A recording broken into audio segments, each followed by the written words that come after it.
Hello everyone, this is Shubh. Welcome back to trading Gupshup and ये basics to advance series video number 34 होने वाली है। Basically इसमें हम देखेंगे कि कैसे स्मार्ट वे में कैंडल्स को रीड करना चाहिए हमें, राइट। चाहे इंट्राडे हो चाहे पोजिशनल हो, और सबसे पहले 30 मिनट से स्टार्ट करेंगे एंड साइकोलॉजी समझेंगे पूरे चार्ट का। मैं यहाँ पे आपको ये नहीं बताऊँगा आपको ट्रेड किस लेवल पे मिलनी चाहिए थी या नहीं मिलनी चाहिए थी। मैं जस्ट यहाँ पे आपको ऑब्जर्वेशन बता रहा हूँ, राइट, ताकि आप अपने सेटअप को इम्प्रोवाइज कर सकें इसी ऑब्जर्वेशन के साथ, राइट। तो चलिए वीडियो शुरू करते हैं। देखिए, अगर बेसिक्स टू एडवांस सीरीज से आपको फ़ायदा हो रहा है तो आपको ये चीज़ भी समझ में आ गई होगी कि किन चीज़ों के ऊपर ध्यान देना है और किन चीज़ों के ऊपर ध्यान नहीं देना है, right. For example trend lines, वो ट्रेंड लाइन पे ध्यान देना है जो हॉरिजॉन्टल लेवल्स पे आती है, करेक्ट। एंड ओवरऑल 30 मिनट के स्ट्रक्चर को आपको फोकस में रखना है, राइट। ये हमने यहाँ पे सीख ही लिया है। एंड मोस्ट इंपॉर्टेंट पार्ट क्या है ना कि 30 मिनट के साथ हमको ओवरऑल बिहेवियर भी देखना है मार्केट्स का, राइट, उसका सेंटिमेंट भी देखना है, करेक्ट। तो यहाँ पे आज सिर्फ मैं चार्ट के बारे में बात करूँगा, ठीक है। कोई यहाँ पे पर्सनल सेंटिमेंट अपनी साइकोलॉजी के बारे में नहीं, सिर्फ चार्ट के सेंटिमेंट और साइकोलॉजी को समझेंगे, करेक्ट। तो देखिए, जैसे कि 33 वीडियोज़ में हमने लास्ट में ओवरऑल सारी वीडियोज़ में हमने एक ही चीज़ पढ़ी है कि इन दी एंड आपको करना तो एक ही चीज़ है, वो है ऑब्जर्व। ट्रेड अपने आप मिल जाएगी बट ऑब्जर्वेशन बहुत टॉप नॉच होना चाहिए, ठीक है। अगर हम देखो यहाँ पे ध्यान से देखें, ठीक है, आप सबसे पावरफुल एंड सबसे इंपॉर्टेंट कैंडल्स को मार्कआउट करिए। जैसे यहाँ पे देखो, ये सबसे पावरफुल ग्रीन कैंडल क्रिएट हुआ, राइट। इसकी बॉडी से लेके बॉडी तक आप इसको मार्क करो और 50% के आसपास ही देखो क्या मिला, एक जंप देखने को मिला। तो करना क्या है, हमको 50% के आसपास देखो ट्रेड्स मिल जाएंगे, है ना। ये एक रेड कैंडल है, ये इसका 50% है। देखो यहाँ से क्या देखने को मिला कि प्राइस यहाँ से नीचे तक गया है, करेक्ट।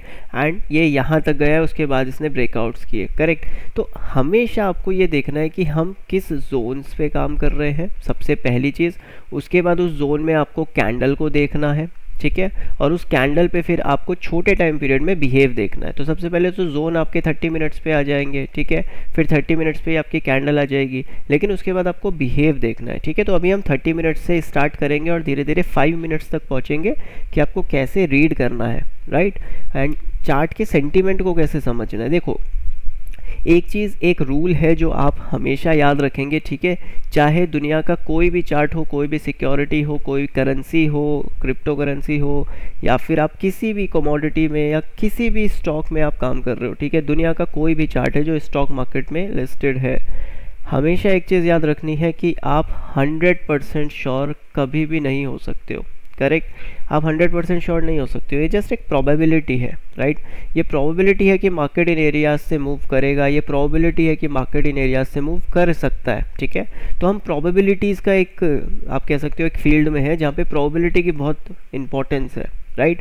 तो ये जो कैंडल है ना, इसके 50% से जंप करने की भी एक प्रोबेबिलिटी है। ऐसा नहीं है कि हर बार वहाँ से होगा, इसीलिए हम सिर्फ कैंडल 50% थ्योरी के ऊपर ध्यान नहीं देते। यहाँ पे बहुत सारे कन्फर्मेशंस पे हमें ध्यान देना पड़ता है, करेक्ट। तो जैसे अगर आप यहाँ देखो, मैंने अभी आपको बोला ये अच्छा कैंडल था, ये अच्छा, ये भी तो एक अच्छा कैंडल बना, लेकिन इसके 50% पे तो मार्केट ने बिहेव नहीं किया है, तो नीचे चला गया, है ना। यहाँ पे भी एक बड़ा कैंडल बना बट मार्केट उसके 50% पे आया ही नहीं। एंड देन उसके बाद ये काफ़ी पावरफुल कैंडल बना, मार्केट 50% पे सस्टेन नहीं किया। इसलिए नहीं किया क्योंकि हम देखो, अगर आपने सिर्फ ये समझा है कि ये कैंडल का 50% पे आएगा तो मुझे ट्रेड लेना है, और आप इस हिसाब से, इस माइंडसेट के हिसाब से अगर आप बैक टेस्ट कर रहे हो, आपका माइंडसेट बिल्कुल ख़राब है। क्यों? क्योंकि यहाँ पे ना आपको ये देखना है कि ये कैंडल का 50% हमेशा कोई जोन होना चाहिए, ठीक है। ये कोई जोन होना चाहिए, अदरवाइज़ हम इस पे काम नहीं कर सकते हैं। रीज़न उसके पीछे यही है कि ये चीज़ें कभी काम तो करती हैं लेकिन कभी काम नहीं करती है, और इसीलिए हमें एक्यूरेसी मिल नहीं पाती है। इसीलिए हम प्रॉफिटेबल 2 ट्रेड डालते हैं एंड लॉस के साथ हमारी फिर 2 ट्रेड प्लस 3 ट्रेड और आ जाती हैं, है ना। तो होता क्या है, ओवरऑल हमको लगता है पैसा नहीं बन रहा है। क्यों? क्योंकि जब लॉस होता है तो हम ट्रेड बंद कर देते हैं, राइट।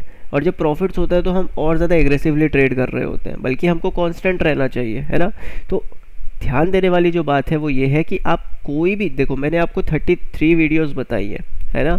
उन 33 वीडियोस में आपने जो भी चीज़ें यहाँ पे पढ़ी हैं, चाहे हॉरिजॉन्टल लेवल हो, कैंडल 50% हो, ठीक है, फिबोनाची टूल्स हो, या एंकर्ड वीवैप हो, या आपने मेरा ट्रेडिंग सेटअप उसमें देखा है, हर एक वीडियो में आपको कुछ ना कुछ नॉलेज मिला है। लेकिन ऐसा नहीं है देखो कि वो नॉलेज आपके सामने जो है वो एक फिनिश्ड प्रोडक्ट है, वो एक फिनिश्ड सेटअप है आपका, नहीं, वो एक रॉ नॉलेज है आपकी, ठीक है। वो एक रॉ, आप कह सकते हो, ऑब्जर्वेशन है। जब तक आप उसको खुद से ऑब्जर्व नहीं करोगे, चीज़ें क्लियर होंगी नहीं। जैसे ये कैंडल के 50% पे मुझे ट्रेड लेना होगा, मैं लूँगा, इस पे लेना होगा मैं लूँगा, लेकिन मैं इसके 50% पे ट्रेड क्यों नहीं लूँ, है ना, वाई, इसके 50% पे ट्रेड क्यों नहीं लूँ? तो मेरे पास यहाँ पे लॉजिक है। सेम वही चीज़ आपको मार्केट में ऑब्जर्वेशन कर रहा है। अब जैसे कैंडल के 50% पे मार्केट आया, तो यहाँ से मार्केट ने जंप लिया, यहाँ से नीचे आया, बट यहाँ से 50% से मार्केट क्यों नहीं गया? सबसे पहली चीज़ आपको ये समझनी है, ठीक है। देखो, हमेशा याद रखिएगा, जो भी कैंडल बन रही है ना, वो किस जोन में बन रही है, ठीक है, वो किस जोन में है वो हमको आइडेंटिफाई करना है, करेक्ट। और उस जोन के लिए हमको ओवरऑल बिहेवियर को कंसीडर करना पड़ेगा कि मार्केट्स किस तरह का बिहेव कर रहा है, राइट। आप देखो, पहला कैंडल जब ऊपर गया ये तुरंत नीचे आया, ये कैंडल नीचे आया ये तुरंत ऊपर गया, लेकिन जब ये कैंडल ऊपर गया तो ये कैसे गया? आप ध्यान से समझो, ये एक पावरफुल जोन से गया है, राइट। कोई भी बाइंग कैंडल होती है, उसका लोअर पार्ट सबसे ज़्यादा पावरफुल बायर्स होते हैं वहाँ पे, है ना। मैक्सिमम नंबर ऑफ बायर्स किसी भी कैंडल, ग्रीन कैंडल के लोएस्ट पे मिलेंगे, मैक्सिमम नंबर ऑफ सेलर किसी भी कैंडल के हाईएस्ट एरिया पे मिलेंगे, राइट। तो यहाँ पे ये कहाँ से जा रहा है? मैक्सिमम नंबर ऑफ बायर्स जहाँ पे अवेलेबल है, ये वहाँ से बाइंग जा रही है, राइट। तो अगर market maximum number of buyers के लेवल से जंप कर रहा है और एक्चुअल में बायर्स पावरफुल है, तो डेफिनेटली एक कैंडल के 50% तक मार्केट आए एंड मार्केट्स को कंटिन्यू करना चाहिए।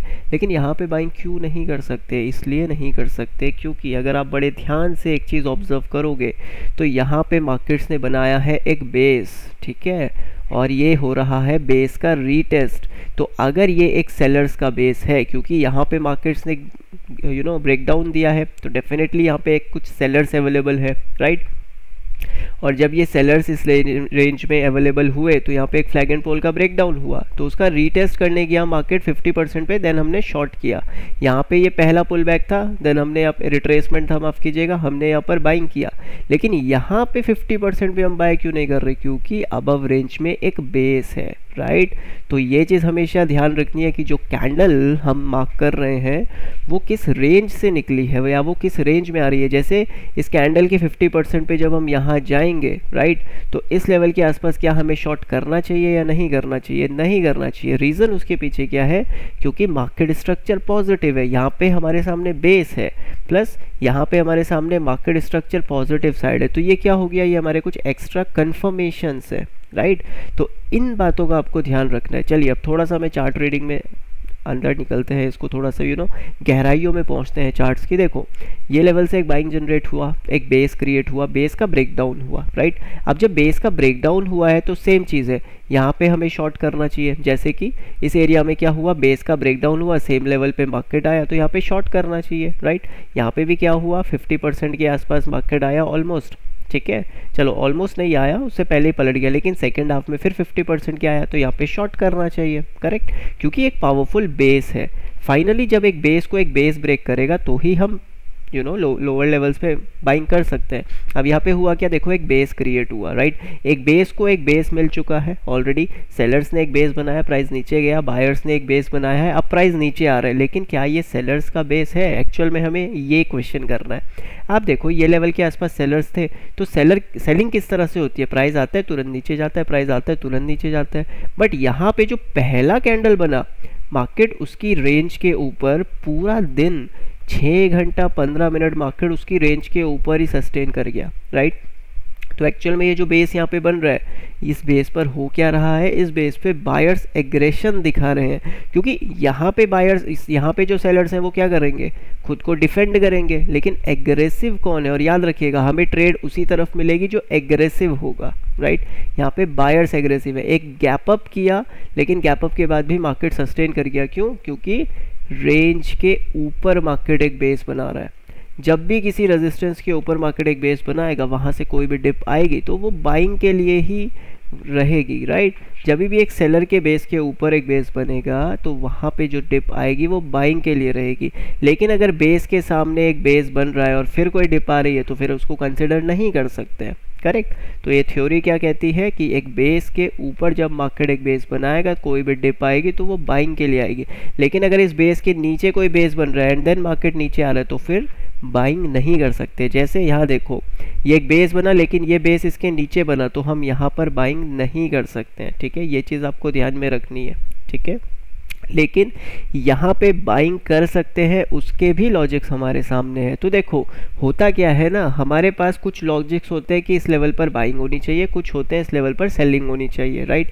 इन दोनों में हमें ये देखना है प्रोबेबिलिटी किसकी ज़्यादा है, ठीक है, प्रोबेबिलिटी किसकी ज़्यादा है। सबसे पहली चीज़ हमको यही देखनी है, क्योंकि ओवरऑल किस चीज़ का गेम है, प्रोबेबिलिटी का खेल है ये सारा का सारा, राइट। और इस प्रोबेबिलिटी में हमको सबसे पहले ये देखना है हमारा मनी मैनेजमेंट कैसा है। अब अगर हम ट्रेड लेने की सोच रहे हैं तो हमें ये देखना है कि जो बड़े प्लेयर्स मार्केट में बैठे हैं, यानी कि बिग इंस्टीट्यूशंस, उनके स्टॉप लॉसेस कहाँ पे है, या वो कहाँ पे हमको ट्रैप कर सकते हैं, तभी हम मार्केट की चाल को पकड़ पाएंगे, करेक्ट। तो इस एरिया में अगर हम देखेंगे तो यहाँ पे बाइंग पॉसिबल है, राइट। लेकिन सेम चीज़ अगर कहीं और बनेगी तो वहाँ पे बाइंग पॉसिबल नहीं है। क्यों? क्योंकि इस एरिया में प्रोबेबिलिटी है बाइंग की, because overall market structure positive side पे है, ठीक है, सिर्फ इस वजह से। एंड अभी भी मार्केट ने जो प्रीवियस स्विंग थे उनको ब्रेक नहीं किया है, जस्ट लिक्विडिटी ग्रैब किया है, तो इस वजह से यहाँ पे जो डिप आएगी उसमें बाइंग हो सकती है, राइट। लेकिन अब आप सोचोगे यार ये प्राइस एक्शन तो नेगेटिव जा रहा है, राइट, डेफिनेटली ये नेगेटिव जा रहा है, करेक्ट। लेकिन प्रोबेबिलिटी इसके ऊपर बात है ना। यहाँ पे किसी को लगेगा प्रोबेबिलिटी सेलिंग की है तो वो शॉर्ट करेगा, लेकिन क्या हुआ, यहाँ शॉर्ट किया, प्राइस नीचे गया, बट स्टॉप लॉस हिट हुआ, राइट। जिसने बाइंग किया प्राइस ऊपर गया बट वापस नीचे आ गया, राइट। तो प्रोबेबिलिटी इसके ऊपर का गेम है। तो हमेशा ना जब भी आप किसी भी सेटअप के ऊपर काम करो तो प्रोबेबिलिटी की टर्म्स में उसको देखो। 100% तो नहीं होगा, लेकिन अगर मोर देन 60% आपकी प्रोबेबिलिटी आ रही है तो यही आपको अच्छा खासा रिटर्न दे देगी, करेक्ट। अब थोड़ा सा ज़रा ऑब्जर्वेशन देखें, देखो ऑब्जर्वेशन क्या है, एक पावरफुल कैंडल क्रिएट हुआ, राइट। प्रीवियस जो स्विंग था मार्केट ने उसको ब्रेक किया है, तो एक की लेवल क्रिएट हो जाएगा, राइट। ये एक की लेवल आ गया हमारे सामने, करेक्ट है। यहाँ से बाइंग आई, यहाँ से बाइंग आई, यहाँ से बाइंग आई, अब नीचे गया तो यहाँ से सेलिंग लेगा, है ना, सिंपल सा टर्म है। जैसे कि आप देख लो, ठीक है, इस एरिया में देखो ये बाइंग आई, प्राइस यहाँ आया, फिर बाइंग आई, प्राइस यहाँ आया, फिर बाइंग आई, फाइनली ब्रेकडाउन हुआ तो यहाँ से फिर सेल ऑफ आया, आज फिर मार्केट इस रेंज में आया, आज फिर सेल ऑफ आया। क्या, क्यों, रीज़न है ना, उसके पीछे का रीज़न क्या है, क्योंकि ये की लेवल की एक रेंज निकल के आ रही है ना, ये हमने लास्ट 33 वीडियोस में बहुत अच्छे से समझा है, करेक्ट। तो प्रोबेबिलिटी के टर्म्स में अगर हम देखें, अब आप खुद सोचिए, ये एक पावरफुल सेलिंग कैंडल है, राइट, एक की लेवल हमारे सामने निकल के आ रहा है करेक्ट। प्राइस नीचे आया, अबव रेंज में गया, रीटेस्ट किया, एंड यहाँ पे एक बेस बना, यानी इस बेस में क्या हुआ होगा, बायर और सेलर के बीच में फाइट हुआ होगा, करेक्ट। सिंपल सी चीज़ है, तभी वहाँ पे बेस बना है, क्योंकि जब भी नैरो रेंज हो जाएगी तो वहाँ पे बायर और सेलर का फाइट होगा। अब जिसका भी स्टॉप लॉस हिट होगा प्राइस उसी की तरफ मूव करेगा, ठीक है। ऐसे में सेलर का स्टॉप लॉस हिट होता है, ऐसे में बायर्स का स्टॉप लॉस हिट होता है। तो डेफिनेटली यहाँ पे हुआ क्या, प्राइस फाइनली नीचे आया। अब सेलर्स किस एरिया में है, जहाँ से प्राइस ने फॉल किया है, इस एरिया में, राइट। तो इस एरिया में सेलर्स अवेलेबल है, तो जहाँ पे सेलर्स है वहाँ पे आप एक लाइन मार्क करिए, करेक्ट। अब इस एरिया में सेलर्स अवेलेबल है, प्राइस नीचे है, जब भी इस एरिया से मार्केट कोई जंप लेगा मार्केट सेलिंग के लिए आएगा, मार्केट ने जंप लिया, मार्केट सेलिंग के लिए आया, करेक्ट है। क्योंकि यहाँ पे देखो किस तरह का मार्केट जा रहा है, ये नेगेटिव जा रहा है, करेक्ट, ये इस तरह से जा रहा है, देखो, ठीक है, ये हुआ है प्राइस, राइट। अभी यहाँ पे बायर कब आए वो छोड़ दीजिए, ठीक है, सिर्फ सेलिंग का सोचिए अभी, राइट। प्राइस आया नीचे, अबव रेंज में गया, ट्रेडर्स क्या करते हैं, यार ये बेस है, बेस के ऊपर मार्केट चला गया तो ये एक ब्रेकआउट हो गया, अब मार्केट यहाँ से कंटिन्यू हो जाएगा, नहीं होगा। क्यों? क्योंकि ये सेलर्स स्टिल मार्केट्स में अवेलेबल है, इन सेलर्स के पेंडिंग ऑर्डर्स अभी भी अवेलेबल है। अब आप देखिए पेंडिंग ऑर्डर्स कितने पावरफुल वे में काम करते हैं, ठीक है। कैंडल्स का 50% था, हमने मार्क किया, ये यहाँ पे हिट हो गया, ठीक है। ये इस कैंडल का हाईएस्ट एरिया है, यहाँ पे हमने मार्क किया तो ये आ गया। ये यहाँ पे जो गैप पेंडिंग है हमने उसको मार्क किया तो क्या हो गया, देखो ये आ गया। अब देखो क्या देखने को मिल रहा है, एग्जैक्टली इसी लेवल को जैसे हिट किया एक सेलिंग प्रेशर आया, एग्जैक्टली इस एरिया को जैसे हिट किया एक सेलिंग प्रेशर आया, एग्जैक्टली इस एरिया को जैसे हिट किया एक सेलिंग प्रेशर आया। क्यों? वाई? क्योंकि प्रोबेबिलिटी यहाँ पर सेलिंग की है, राइट। ऐसा नहीं है कि यहाँ पे 100% टाइम सेलिंग ही आएगा, बट प्रोबेबिलिटी है, राइट। और ये प्रोबेबिलिटी तो हमको पकड़नी है। और सेलर क्या होता है, ऊपर जाता है, बायर हमेशा नीचे खरीदता है। ये लेवल पे सेलर है, ये हिट हो गया।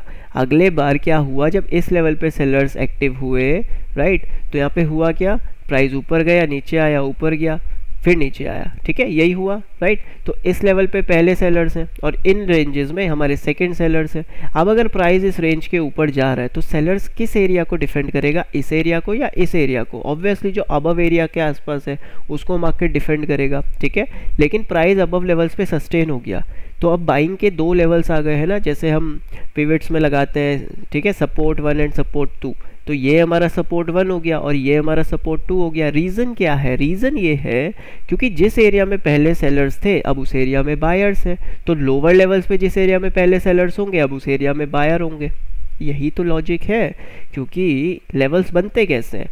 ये एक पावरफुल रेजिस्टेंस आया, प्राइस नीचे गया, पावरफुल रेजिस्टेंस आया, प्राइस नीचे गया, फाइनली प्राइस ने ब्रेकआउट किया। हम रीटेस्ट पे बाइंग क्यों करते हैं? इसका रीज़न क्या है? सेम रीज़न है, क्योंकि पहले यहाँ पे सेलर्स थे, राइट, सप्लाई ज़्यादा थी, करेक्ट है।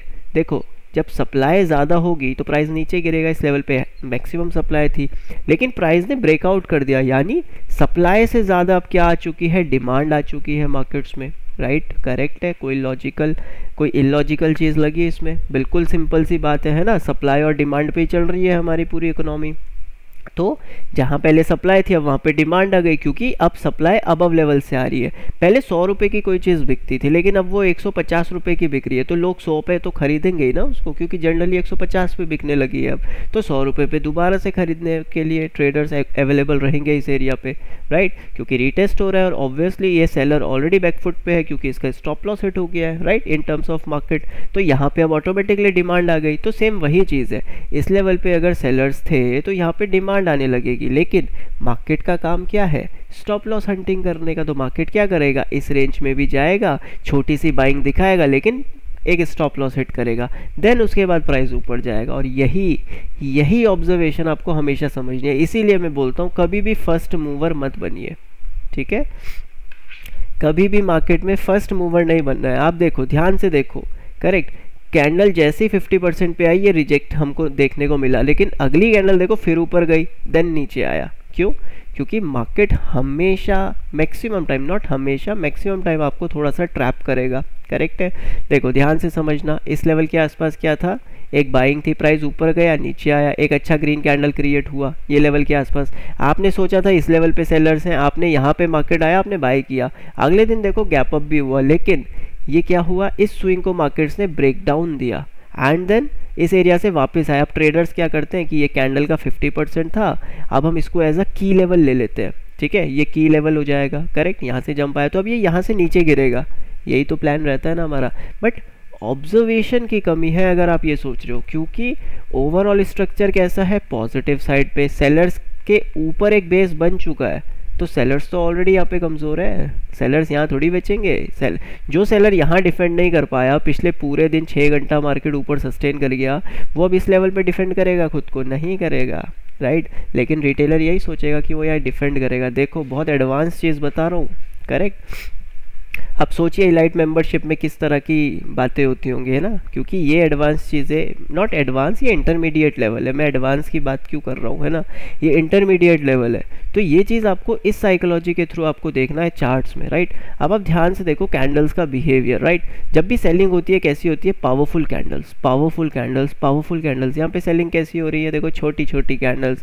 पहला हिंट यही होता है, अगर पावरलेस कैंडल्स बन रही हैं तो पहला हिट ही ये है, पहला हिंट ही यही है कि सेलिंग एग्रेसिव नहीं है, बाइंग एग्रेसिव है, ठीक है। सेलिंग एग्रेसिव नहीं है, बाइंग एग्रेसिव है। लेकिन जब तक मार्केट खुद को प्रूव नहीं करेगा तब तक कहीं ना कहीं आपको लगेगा कि यार बाय कैसे करें। और यही तो खास बात है, क्योंकि जब मार्केट प्रूव करेगा तब तो सब पकड़ लेंगे, लेकिन जब प्रूव कर रहा होगा तब कोई नहीं पकड़ेगा, करेक्ट। और यही चीज़ आपको सीखनी है कैंडल्स के थ्रू, ठीक है। तो अगर ऑब्जर्वेशन आप करेंगे तो इस रेंज के देखो ऊपर एक बेस बन चुका है, कैंडल्स का बिहेवियर। अब इस बिहेवियर को कैसे रीड करना है देखो, वो मैं यूट्यूब पे नहीं सिखाऊंगा, है ना, क्योंकि यू हैव टू पे समथिंग, है ना। तो सबसे इंपॉर्टेंट चीज़ ये होता है, देखो फ्री में कुछ मिलता नहीं है ना, और इसीलिए मैं इलाइट मेंबरशिप में आपसे पैसे लेता हूँ, ठीक है, क्योंकि मेरा भी टाइम होता है, आपका भी टाइम लगता है, एंड फ्री में कोई चीज़ नहीं देनी चाहिए किसी को भी, करेक्ट है ना। बट यहाँ पे मैं फिर भी आपको मैक्सिमम लॉजिकल चीज़ें समझा देता हूँ। और अच्छा तब लगता है जब ट्रेडर्स को फ़ायदा हो रहा है, क्योंकि बहुत सारे मेरे को व्हाट्सएप आते हैं जो स्टूडेंट्स भी नहीं है, और स्टूडेंट्स को फ़ायदा है वो तो ऑब्वियस है, लेकिन जो स्टूडेंट्स भी नहीं है उनको फ़ायदा होने लगा है यूट्यूब से ही सीख कर। तो इसका मतलब ये है कि 33 वीडियोज़ में आपने जो सीखा है वो आपने एक वैल्यू क्रिएट की है अपनी ट्रेडिंग में, करेक्ट। एंड अब अगर देखें तो सेम चीज़ है, बेस ऊपर बन चुका है, यहाँ पे कोई डिप आएगी तो वो बाइंग के लिए आएगी, लेकिन प्रॉब्लम ये होती है बाइंग आएगी कहाँ से, यहाँ से आएगी, यहाँ से आएगी, यहाँ से आएगी, इसके लिए हमको वेट करना पड़ता है, ठीक है। देखो जैसे ही मार्केट में आया, मार्केट ऊपर गया, आपने सोचा बाइंग कर लेते हैं, मार्केट अब ट्रैप कर रहा है, और ट्रैप के बाद मार्केट क्या हो रहा है, दोबारा से रिटर्न हो रहा है। जहाँ पे मार्केट ट्रैप कर रहा है, याद रखिएगा जब भी मार्केट ट्रैप करेगा, जैसे ये देखो स्विंग के नीचे आया बट तुरंत ऊपर किया, जहाँ पे मार्केट ट्रैप करेगा वहीं पे बाइंग करना है। देखो यहाँ पे ट्रैप किया ना, ये आया, यहीं पे बाइंग करनी चाहिए, ठीक है। यहाँ पे मार्केट ने ट्रैप किया, यहाँ आया ना, यहीं पे बाइंग करना चाहिए, ठीक है। यहाँ पे मार्केट था, इसी रेंज के आसपास था, प्रीवियस एरिया से देखो ट्रैप किया, यहाँ पे बाइंग आनी चाहिए, लेकिन यहाँ पे ट्रेडर्स क्या करते हैं, ब्रेकडाउन हो गया अब तो सेलिंग जाएगा। अरे नहीं जाएगा सेलिंग ऐसे, राइट, क्योंकि ओवरऑल स्ट्रक्चर पॉजिटिव है। आप क्या सोच रहे हो कि जो प्लेयर 30 मिनट्स के चार्ट पे ट्रेड कर रहा है, जो पोजिशनली बैठा हुआ है, हाँ, जो पोजिशनली मार्केट्स को देख रहा है, वो यहाँ पे हल्का सा फुल्का मार्केट नीचे आएगा और वो निकाल देगा अपनी पोजीशंस। अरे नहीं निकालेगा, उसको टाइम डीके मिल रहा है भाई, ठीक है। ऑप्शन सेलर बैठा, उसको टाइम डीके मिल रहा है, उसने यहाँ पे वो पुट बेचा होगा ना, तो वो 400 में बेचा होगा, और प्राइस जब यहाँ पे आया होगा तो वो 350 पे ही होगा, करेक्ट। वो तब बेचेगा जब इससे प्रीवियस स्विंग के नीचे प्राइस निकलेगा, वो तब बेचेगा, वो नहीं बेचेगा, वरना वो बड़े प्लेयर्स थोड़ी कहलाया जाएगा, है ना। ये चीज़ समझिए। अब बिहेवियर देखिए, एक पावरफुल कैंडल क्रिएट हुआ, लेकिन ये पावरफुल कैंडल इतना इंपॉर्टेंट क्यों हो गया, रीज़न यही है, ठीक है, क्योंकि एक बेस बना, नीचे से ट्रैप किया, और ट्रैप के बाद एक पावरफुल कैंडल क्रिएट हुआ। याद रखिएगा, ट्रैपिंग के बाद ये पावरफुल कैंडल क्रिएट हुआ है, राइट। तो यहाँ पे इस कैंडल का 50% इंपॉर्टेंट हो गया। मार्केट आया, यहाँ से कंटिन्यू किया, तो ये तो कंफर्मेशन था, लेकिन मार्केट तो यहीं पे अपनी चाल बदल गया, ठीक है। थोड़ा सा और आगे आते हैं। अब देखो ध्यान से, इस रेंज के आसपास मार्केट आया, ऑब्वियसली अबव रेंज है, बाइंग कर नहीं सकते हैं, शॉर्ट ही कर सकते हैं। मार्केट में एक सेल ऑफ आया, एक बेस क्रिएट हुआ, एंड देन सेलिंग प्रेशर आया, तो करेगा क्या मार्केट, इसी बेस का रीटेस्ट करने आएगा। मार्केट गया, इसी बेस का देखो डबल टॉप क्रिएट किया, यहाँ पे रीटेस्ट किया एंड कंटिन्यू फॉल किया। रीज़न क्या था फॉल करने का, अपने आप से एक सवाल करिए, सेलिंग कहाँ से आ रही है, अबव एरिया से आ रही है, ये अबव एरिया का बेस है, ठीक है। याद रखिए, अबव एरिया से एक बेस क्रिएट हो रहा है, राइट। और यहाँ पे ये बिल्कुल फ्रेश एरिया है, अभी तक इस एरिया से सेलिंग नहीं आई, यहाँ पे देखो सेलिंग थी, फिर इसी एरिया से ये सेकंड टाइम सेलिंग आ रही थी, इसलिए यहाँ पे बाय ऑन डिप्स कर लिया, क्योंकि सेकंड टाइम था, है ना। सेकंड चांस थोड़ी मिलना चाहिए, पहली चांस में दिखा दे जो एग्रेसिव है, राइट। तो इस एरिया के आसपास क्या हुआ, मार्केट्स ने एक प्रॉपरली प्राइस एक्शन क्रिएट किया। अगली बार फिर इसी रेंज के आसपास मार्केट्स नीचे, आप देखो ये जो एक बेस बना था, मार्केट ने अगले दिन खुलते ही इसका रीटेस्ट किया, but again selling pressure, but buying यहाँ पे स्टिल है, बायर स्टिल यहाँ पे देखो क्या कर रहा है, सपोर्ट कर रहा है ना। और कैंडल का बिहेवियर अगर हम समझें तो देखो किस तरह से समझेंगे, ठीक है। थोड़ा सा ये देख लेते हैं, कैंडल का बिहेव देखिए, एक पावरफुल कैंडल बना, ट्रेडर्स क्या करेंगे, इसके 50% पे बाइंग करेंगे। हमेशा ना एक चीज़ याद रखो, जब भी आप चाहे बाय करो चाहे सेल करो, अपने आप से और अपनी चार्ट ट्रेडिंग स्किल से क्वेश्चन करो, ठीक है, कौन ज़्यादा पावरफुल है, एक सेलर इस टाइम पे ज़्यादा पावरफुल है या एक बायर इस टाइम पे ज़्यादा पावरफुल है, ठीक है। आंसर हमेशा आपके सामने होगा, क्योंकि आपको दिखेगा, ठीक है। यहाँ पे देखो जब प्राइस ऊपर गया ना, तो ये इस तरह से गया, राइट। देखो कितना इसने दिखाया कि हायर हाइज बनने लगे हैं, हायर लोज बनने लगे, तब जाके देखो एक बहुत अच्छा ट्रेड मिला, करेक्ट है। तो यहाँ पे देखो क्या दिख रहा है, मार्केट आया, एक बेस बनाया, नीचे ऊपर, अब यहाँ पे आ रहा है मार्केट। क्या ये कोई एरिया है बाइंग करने का, आपको करना है मेजर सपोर्ट पे करो, रेजिस्टेंस है, ये रेजिस्टेंस है, ये रेजिस्टेंस है। आप यहाँ ब्रेकआउट का प्लान क्यों कर रहे हो, मार्केट ब्रेकआउट करे, करने दो, रीटेस्ट आएगा तब बाइंग करेंगे। अभी सेम चीज़ है, यहाँ पे सेलर्स का एक बेस था और मार्केट रीटेस्ट आ रहा है, आपको सेलिंग के बारे में सोचना है, बाइंग के बारे में सोचना ही नहीं है। क्यों, क्योंकि स्ट्रॉन्ग कौन है, सेलर्स है। बाइंग करनी है तो ये रेंज है, ठीक है, ये रेंज है जो बाइंग करनी है, और सेलिंग करनी है तो ये रेंज है, ठीक है। और ये हमारा मिड रेंज है मार्केट का, ठीक है। यहाँ पे आप एग्रेसिव स्कैल्प्स कर सकते हो, बड़ी ट्रेड्स तो मिलेंगी नहीं, करेक्ट है। अब यहाँ पे देखो प्राइस यहाँ से नीचे चला गया, ट्रेडर्स यहाँ पे भी बाइंग कर रहा है। अरे बाइंग नहीं करना था, क्यों, आज के दिन भी कुछ ट्रेडर्स यहाँ पर बाइंग का प्लान करते, डेफिनेटली कर सकते थे, बट मार्केट का बिहेव भी कुछ चीज़ होता है ना। अगर आप देखो ये एक बेस यहाँ पर क्रिएट हो रहा है, ठीक है, मार्केट एक रेंज में है, पिछले 4 दिन से एक रेंज में है। आज उस रेंज का ब्रेकडाउन हुआ है, सबसे पहली चीज़। दूसरी चीज़, यहाँ पे जो बेस था, जो प्रीवियस डे बहुत ज़्यादा नैरो रेंज में था, मार्केट उसको क्या कर रहा है, एक रेजिस्टेंस ले रहा है, और यहाँ पे हमको कंटिन्यूसली देखो सेलिंग प्रेशर दिखा रहा है। मार्केट ने 1 घंटे का टाइम दिया है बाइंग करने के लिए, ठीक है, पुट बाय करने के लिए, क्योंकि इतना बड़ा रेंज है। अगर मार्केट को ट्रैप करना होगा ना तो एक पावरफुल बाइंग कैंडल बनेगा। लेकिन यहाँ पे क्या ये बाइंग कैंडल पावरफुल है? नहीं। क्या ये एक बाइंग कैंडल पावरफुल है? नहीं। लेकिन एक सेलिंग कैंडल पावरफुल है। तो इसके नीचे शॉर्ट करो, ऊपर का स्टॉप लॉस लगाओ, आपको देखो बड़ा टारगेट मिला। बट शॉर्ट कैसे करें? है 100 का माल 80 में खरीद लेगा बायर। अरे कब तक खरीदेगा? यहाँ पे भी तो 100 का माल 80 में खरीदा, अब 100 का माल फिर से 70 पे थोड़ी खरीद लेगा। हाँ, मतलब 100 का माल 80 पे खरीद लिया, 80 का 70 पे खरीद लिया, 70 का 60 पे खरीद लिया, ये तो सेलिंग है ना। एक ही बार तो चांस मिलता है। जैसे कि यहाँ देखो, ये एक ही बार तो चांस मिला और उसके बाद प्राइस कंटिन्यूसली ऊपर गया, तो ये अच्छा था। यहाँ पे भी तो एक ही बार चांस मिलेगा ना, बार बार थोड़ी मार्केट चांस देगा। और यहाँ पे जो सेलिंग आ रही है वो बेस बना बना के आ रही है, ठीक है। तो ये चीज़ पे आपको थोड़ा सा ध्यान रखना है, राइट। तो ये आप देखो ये लेवल के आसपास मार्केट्स आए। आप कुछ ट्रेडर्स यहाँ पे ट्रेंड लाइंस लगा देंगे, कुछ ये हॉरिजॉन्टल लेवल्स लगाएंगे। डिपेंड ये नहीं, माफ़ कीजिएगा, इम्पॉर्टेंट ये नहीं है आप लेवल किस तरह से मार्क कर रहे हो। इम्पॉर्टेंट ये है कि क्या वो लेवल सही है या नहीं है, ठीक है, सही और गलत है, या वो लेवल्स की इंपॉर्टेंस क्या। आप देखो इसी रेंज में तो दिख रहा है ना हमको, मैक्सिमम इसी रेंज में दिख रहा है। जंप किया, जंप किया, जंप किया, जंप किया, जंप किया, ब्रेकडाउन हुआ तो रीटेस्ट लिया। ये कैंडल भी देखो इसी के नीचे क्लोज करी। तो करना क्या है अब ऐसे टाइम पीरियड पे ना, हमेशा छोटे टाइम पीरियड पे आ जाओ, क्योंकि अगर ट्रेड करना है तो छोटे टाइम पीरियड पे करो। क्या किया कल मार्केट्स ने? प्रॉपर्ली इसके ऊपर गया, प्रॉपर्ली रिजेक्ट हो गया। आज जब तक इसके ऊपर नहीं निकलता है बाइंग करनी ही नहीं है, क्योंकि कल का सेलर तो यहाँ बैठा है ना, कल का सेलर यहाँ बैठा है, आपको बाय कर रहा है, इसके ऊपर जाने दो प्राइस को, तब आप बाय करो। या फिर यहाँ पे खुले डायरेक्ट इस रेंज में, तब आप सेल करो, करेक्ट, माफ़ कीजिएगा, बाइंग करो। तो करना क्या है, सिंपल सी चीज़ है। यहाँ पे आप सिर्फ बिहेव देखो, प्राइस नीचे आया, आज अबव लेवल्स पे खुला, तुरंत नीचे आया, एक हेल्दी रिट्रेसमेंट लिया, लेकिन नीचे के एरिया में फंस गया। क्या करना है? शॉर्ट कर दो, ठीक है। एक प्रॉपर प्राइस एक्शन क्या बता रहा है, देखो नेगेटिव बता रहा है। कहाँ तक नेगेटिव होगा? जहाँ से बाइंग आई थी, यही तो रेंज है, यहीं से तो बाइंग आई थी, तो यहीं तक ही जा सकता है ज़्यादा से ज़्यादा। और कहाँ जाएगा? इसके नीचे जाना होगा तो होल्ड करो। अभी भी देखो ये एक सेलिंग प्रेशर है, मार्केट आया स्टिल यहाँ पे, कल इसी रेंज में खुलेगा, फिर कंटिन्यू जा सकता है ना। तो बिहेवियर कैसे पकड़ना है? आप देखो पावरफुल कैंडल है, ठीक है, इसके मिड एरिया के ऊपर जैसे ही कल मार्केट गया तुरंत रिजेक्ट हो गया, और फाइनली मार्केट्स अबव रेंज से एक सेलिंग प्रेशर लेके आ रहा है, ठीक है, इस दिन के बिल्कुल हाईएस्ट एरिया से। तो इस लेवल पे सेलर्स अवेलेबल है, तभी प्राइस नीचे के आसपास क्लोज किया। गैप अप हो गया उससे फ़र्क नहीं पड़ता, बट सस्टेन कर रहा है या नहीं कर रहा है उससे फ़र्क पड़ता है, ठीक है, क्योंकि गैप अप तो रिटेलर भी करवा देते हैं, लेकिन मार्केट की क्लोजिंग कौन करवाता है? इंस्टीट्यूशन। तो ये इंस्टीट्यूशंस की क्लोजिंग है और ये रिटेलर्स का गैप अप ओपन है, करेक्ट। तो किस चीज़ के ऊपर ज़्यादा फोकस करना है? हमें फोकस करना है इस क्लोजिंग के ऊपर। आप देखो क्लोजिंग के नीचे मार्केट आया, ऊपर आया, दोबारा नीचे आ गया। प्रीवियस डे की क्लोजिंग के नीचे सेकंड टाइम मार्केट आ गया है। सिंपल सा हिंट है, शॉर्ट करो यार मार्केट्स को, जो भी पहला स्विंग है उसका स्टॉप लॉस लगा के। क्यों?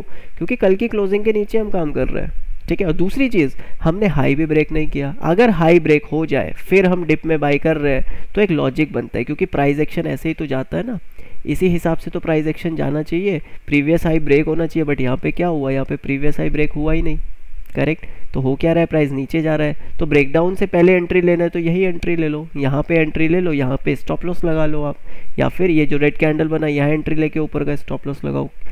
इसलिए नहीं लगाना है क्योंकि यहाँ पे ये सिर्फ बिहेव नेगेटिव हुआ है, क्योंकि 30 मिनट पे ये एक बहुत एग्रेसिव जोन है, राइट। ये एक बहुत एग्रेसिव जोन है मार्केट्स का। मार्केट बार बार, और जब देखो एक बेस, तो एक बेस का ये सेकंड टाइम यहाँ पे रीटेस्ट करने के लिए आया, और इसने इस बेस का लोअर पार्ट रीटेस्ट नहीं किया, अपर पार्ट रीटेस्ट किया है। तो सेलिंग प्रेशर तो ज़्यादा होना ही था। आज के दिन अगर बाइंग होती तो इस रेंज के ऊपर होती, यानी कि 44,060 के ऊपर बाइंग आनी थी, ठीक है। और मैंने मार्केट आउटलुक वीडियो इसीलिए डालना बंद कर दिया बिकॉज ट्रेडर्स ऑब्जर्व नहीं करते हैं फिर खुद से, है ना। बहुत बार मुझे आया है मैसेज कि सर प्लीज़ कंटिन्यू करिए मार्केट आउटलुक, लेकिन क्यों? आप ऑब्जर्वेशन सीखो। मेरे ऑब्जर्वेशन से आपको क्या फ़र्क पड़ेगा? क्योंकि मैं यहाँ पर शॉर्ट बोलूँगा, कल के दिन मार्केट ऐसा बिहेव करेगा, मैं ही यहाँ पे बाय कर लूँगा, ठीक है। क्योंकि एक ट्रेडर किसी का नहीं होता, देखो ठीक है, ट्रेडर किसी का नहीं है, वो कल शॉर्ट बोलेगा, वो अगले दिन खुद बाइंग कर लेगा, क्योंकि ओवरऑल आज मार्केट कैसा बिहेव कर रहा है हमको उस पर ट्रेड करना होता है, राइट। अभी यहाँ पर क्लोज हुआ, कल मार्केट यहाँ गैप अप खुलेगा तो बिल्कुल ही डिफरेंट हमारा कॉन्सेप्ट हो जाएगा मार्केट देखने का। मार्केट फ्लैट खुलेगा तो अलग तरीके से देखेंगे, मार्केट गैप डाउन होगा तो अलग तरीके से देखेंगे, प्लस कहाँ पे खुल रहा है और आधा घंटा मार्केट कैसा बिहेव कर रहा है, फिर मार्केट्स को हम अलग तरीके से देखेंगे। तो कहने का मतलब ये है कि कभी भी आपको एक फिनिश्ड प्रोडक्ट यहाँ पे मिलेगा नहीं, किसी भी कोर्स में नहीं मिलेगा, कहीं पे नहीं मिलेगा। बनाना आपको खुद पड़ेगा अपना एक सेटअप, और सेटअप बनाने के लिए ये जो मैंने आज एक छोटी सी ऑब्जर्वेशन शेयर की है, ये आपको ऑब्जर्व करनी है हर एक तरीके से, ठीक है। क्योंकि देखो मेरा मेन फोकस है कि ट्रेडर्स को इंडिपेंडेंट ट्रेडर बनाना है, ठीक है। ट्रेडर्स को प्रॉफिटेबल नहीं बनाना है, पहले उनको इंडिपेंडेंट बनाना है। क्योंकि अगर आपको लगेगा मैं प्रॉफिटेबल हूँ, है ना, मैं सिर्फ प्रॉफिटेबल बनना चाहता हूँ, आप बन ही नहीं सकते हो। माइंडसेट ही ख़राब है आपका, क्योंकि आप पैसे के बारे में सोच रहे हो। साइकोलॉजी सेशंस अगर आपने मेरे सुने होंगे तो आपको पता होगा, राइट, कि एक पावरफुल माइंडसेट बिल्ड कैसे किया जाता है ना। तो बहुत सारी चीज़ें होती हैं जो स्टेप बाय स्टेप हमको समझनी पड़ती है। तो यही चीज़ है, आपको इसी तरीके से ऑब्जर्वेशन करना है। बाकी एलाइट मेंबरशिप अभी लाइव तो नहीं है, बहुत सारे मैसेजेस आते हैं मेरे को कि लाइव कब होगा, तो नेक्स्ट ईयर ही पॉसिबल होगा। अब या तो इस साल के दिसंबर एंड में देखते हैं या फिर अगले साल जनवरी फरवरी मार्च के आसपास देखेंगे, ठीक है। तो अभी तो कोई प्लान नहीं है एलाइट मेंबरशिप के लेकिन आप रिकॉर्डेड सेशंस ले सकते हैं, हाफ कॉस्ट पे आपको पड़ जाएगा, लेकिन जो भी चीज़ें आपको ऑब्जर्व करनी है उसमें वो सारी मिल जाएंगी, ठीक है। देन उसके बाद आप डाउट बैचेस ज्वाइन कर लीजिएगा, उसमें आपको बेनिफिट मिल जाएगा। लेकिन लाइव सेशंस अभी फ़िलहाल है नहीं, और ये वही सेशंस हैं जो एलाइट मेंबरशिप में बच्चों को स्टूडेंट्स को पढ़ाया जाता है, ठीक है। जो अभी मे बैच चल रहा है ना, इसके भी सेशंस आपको मिलेंगे, और जब जैन बैच हो चुका है उसके भी सेशंस आपको मिलेंगे। तो ये ओवरऑल 120-130 आवर्स का एक पूरा सेशन रहेगा। और सबसे अच्छी चीज़ क्या है इसमें, राइट, देखो मैं ये नहीं कह रहा आप मुझे ज्वाइन करो, लेकिन इसमें आपको डेटा सीरीज़ भी मिल जाएगी, ठीक है। Data series in the sense आपको इसमें 5 वीडियोस मिलेंगी डेटा के ऊपर, जो अप्रॉक्सीमेटली 2-2.5 घंटे की होती हैं। तो 12.5-13 घंटे का आपको डेटा सेशंस मिलेगा सिर्फ 5000 रुपीज़ में, ठीक है। लेकिन मैं फिर भी एक ही चीज़ आपको बोलूँगा, खुद से ऑब्ज़र्व करो। टाइम लगेगा, साल 1.5 साल 2 साल लगेगा, लेकिन खुद से ऑब्ज़र्व करोगे ना, बहुत बेटर ऑब्जर्वेशन बनेगा। क्योंकि मुझे ज्वाइन भी कर लोगे ना, मेहनत उतनी ही करनी है, बस थोड़ी सी कम करनी पड़ेगी 10%, बट मेहनत उतनी करनी है। क्योंकि ट्रेडर्स के बहुत सारे मैसेजेस आते हैं कि सर आपके उसके बाद हम कितने दिन में प्रॉफिटेबल हो जाएंगे, है ना। तो इसका आंसर मैं किसी नेक्स्ट वीडियो में दूंगा आप सभी को, ठीक है। बट अभी के लिए ये ऑब्जर्वेशन होपफुली आपको अच्छा लगा हो, एंड आप कमेंट्स के थ्रू बता सकते हो कैसी लगी है ये वीडियो, आपको कैसा लगा है ऑब्जर्वेशन। एंड आगे भी अब थोड़े एडवांस पॉइंट मैं आपके साथ शेयर करूंगा, बट याद रखिएगा सारे एडवांस पॉइंट यूट्यूब पे बताना समझदारी नहीं होती है, ठीक है। चलिए बाकी मिलते हैं नेक्स्ट वीडियो में, तब तक के लिए बाय बाय, टेक केयर।